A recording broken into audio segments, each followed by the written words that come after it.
Kinasasabakan na ng mga atin ang bonggang launching ng latest song ng iniidolo nilang grupo na SB19. Kaka-announce lang nitong Lunes ng gabi na sa February 28 na ang release ng pinakabagong single nilang Damn.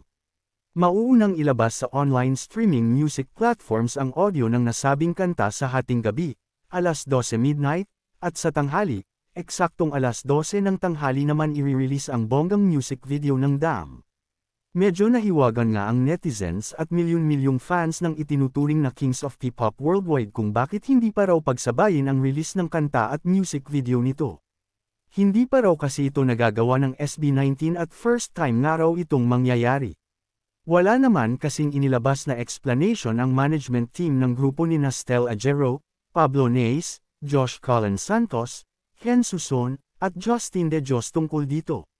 Pero para sa mga creative digital experts, magandang marketing strategy ang gagawin na ito ng SB19, na hindi pagsasabayin ang release ng audio at music video para mas ma-maximize ang streaming numbers. Kasi nga naman, pagka-release ng kanta sa hating gabi ay maaari na agad mag-stream ng kanta ang fan sa lahat ng digital platforms at makakatulong ito para ma-boost ang unang araw ng streaming numbers. Mas mahaba ang time ng fans para mag-stream at mas tataas ang bilang nito na importante sa charts at rankang ng kanta. At para rin ma-familiarize agad ang fans sa kanta at mas lalo silang ma-excite mapanood ang music video. Ayon pa rin sa mga eksperto, ang midnight releases daw ng mga song ay para ma-cater ang international fans na gising pa sa oras na iyon dahil iba-iba naman ang time zones natin.